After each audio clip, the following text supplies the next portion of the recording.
long time ago, in a galaxy far, far away. Feel, don't think. Fear is my ally. The Force will be with you. We are encouraged to love. Be mindful of your thoughts. I will not betray the Republic. Hey, Your Worship, I'm only trying to help. Scruffy-looking nerf herder. I'm not afraid. You must unlearn what you have learned.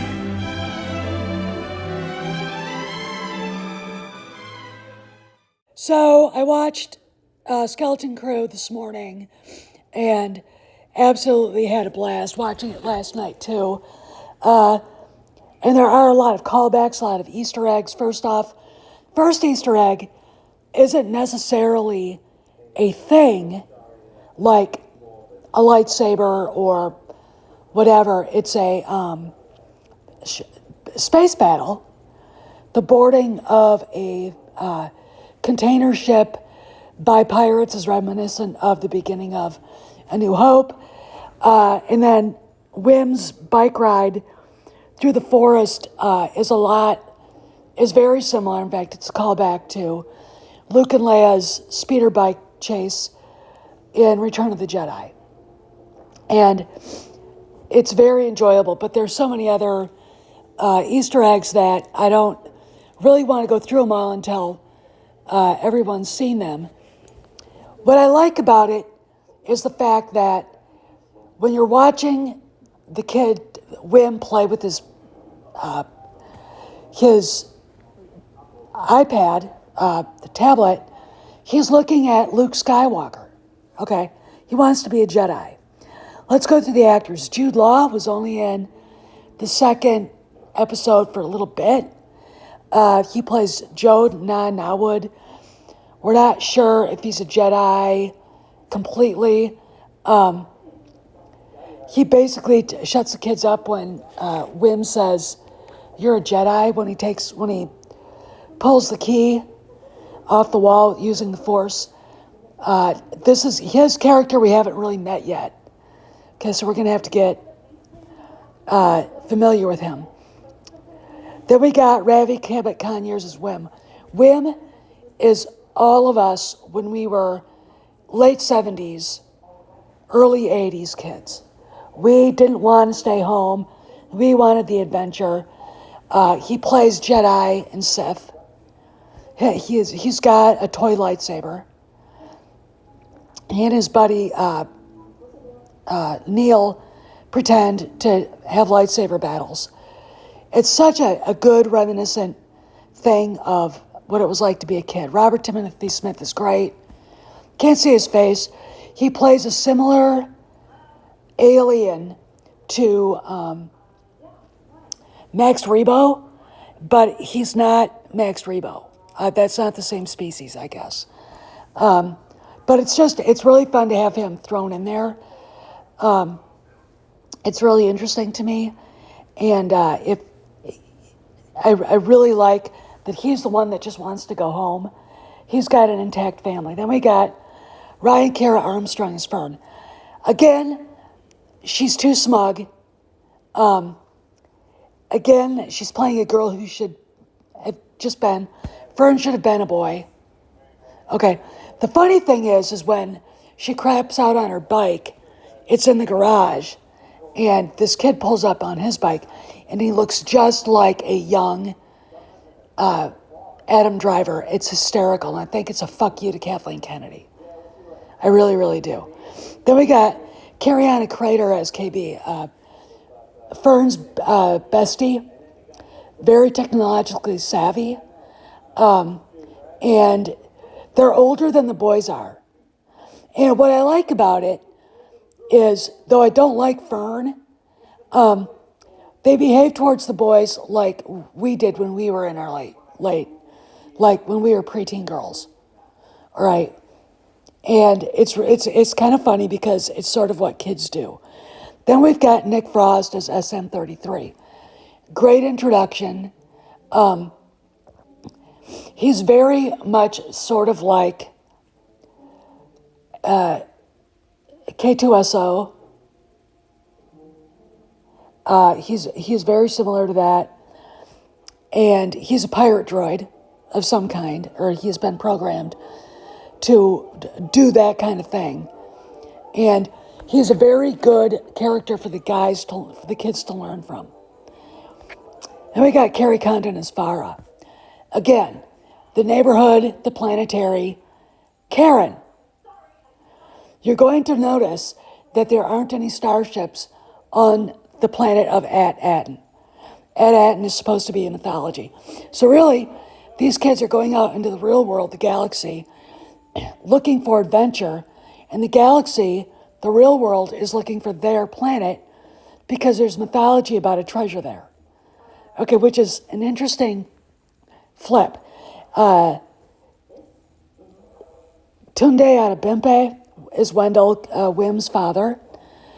He's a very straight-laced, very busy guy. And it's not that he's uninterested in Wim.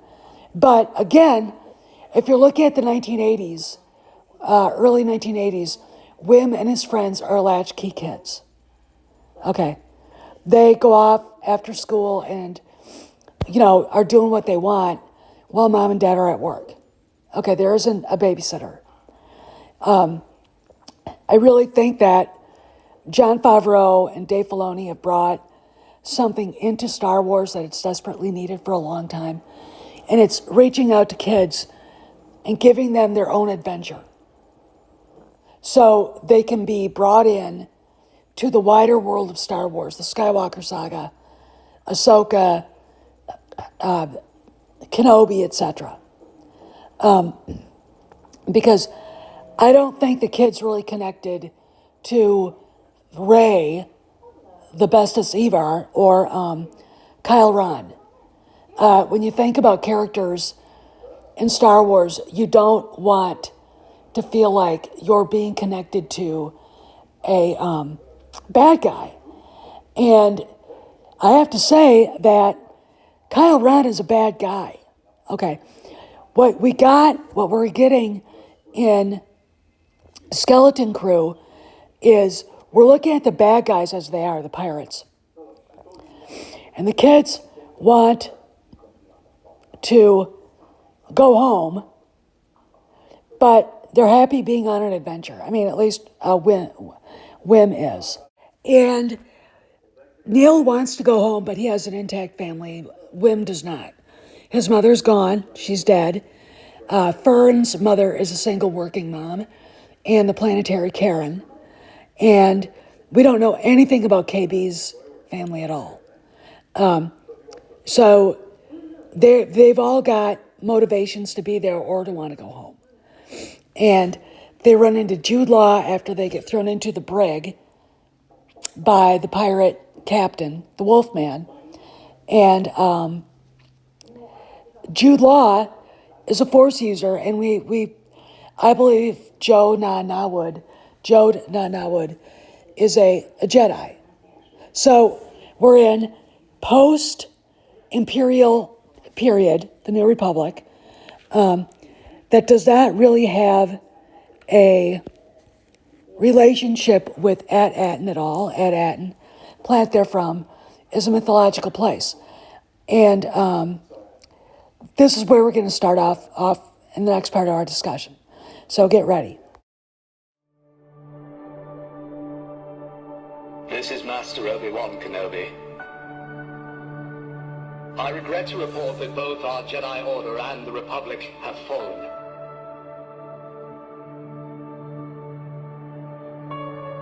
With the dark shadow of the Empire rising to take their place.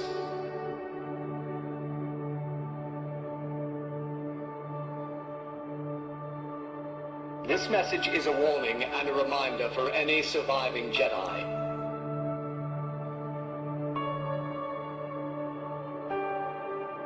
Trust in the Force.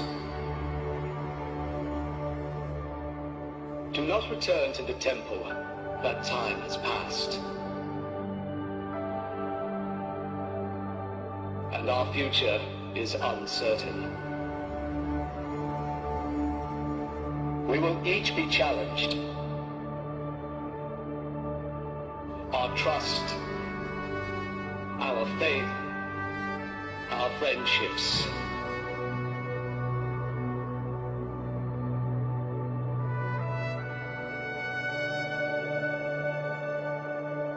But we must persevere.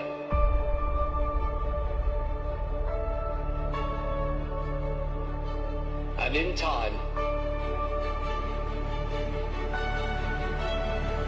a new hope will emerge.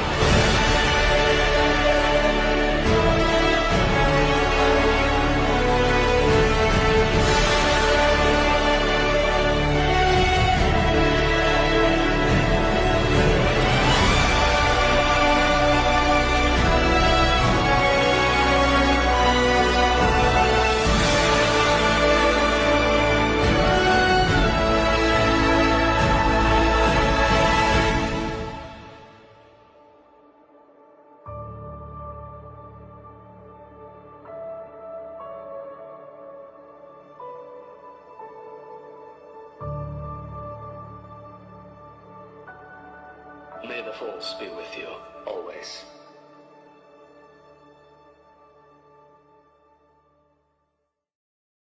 The fact that the planet the kids are from, Ad-Aten, is a mythological treasure planet that uses old Republic credits is very interesting. It's like they cut themselves off from the Empire and are just doing, just going on with their business.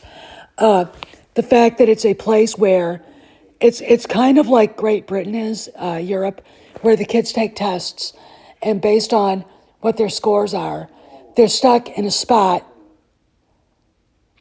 for the rest of their lives. They're stuck doing one thing or another for the rest of their lives based on test scores.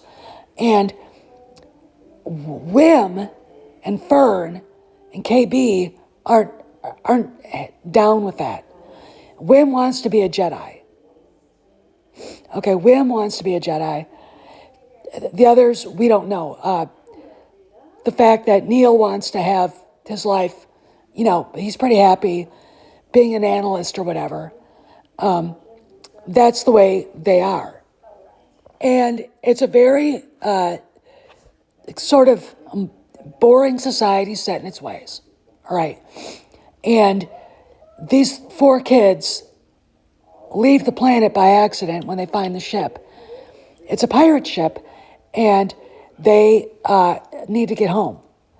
And they're going to go on the adventure that they either wanted or didn't want. The one that they imagined when they were out playing, or when they're out riding their bikes, their speeder bikes, whatever you want to call them. And their imaginations become reality. But what they don't understand, again, is that their planet is a myth that's been cut off from the rest of the real world. Okay. Now, how does this differ from Kathleen Kennedy's Star Wars? We have to think about that, because this works, it doesn't. Okay, Kennedy, you've got J.J. Abrams here, Larry Kasdan. They might have been, I would think that J.J. Abrams and Larry Kasdan would know better. When you're dealing with not just Star Wars, but the Skywalker saga, you have to be extremely careful. They were not. And we got garbage. I mean, I'm sorry to say, but The Force Awakens is kind of a shitty movie. Okay, it is. And I think that Jon Favreau knew it,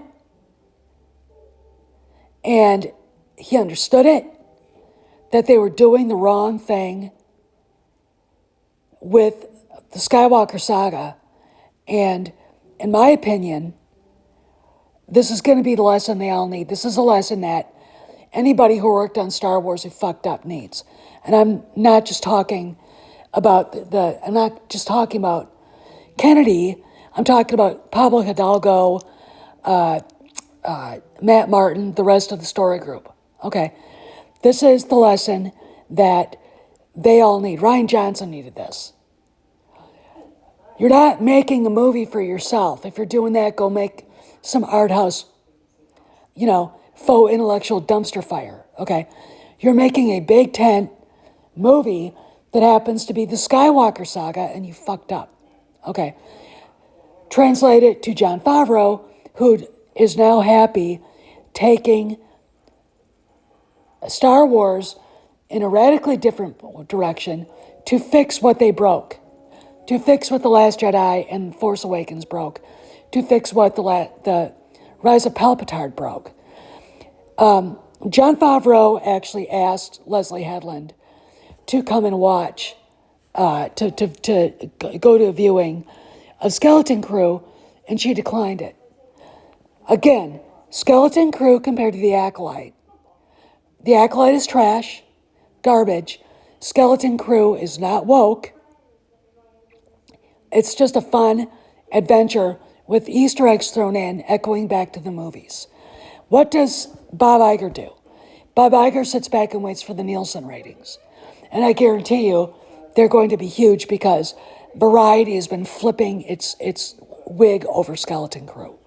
Okay, Variety has been, they all have. Because it's a fun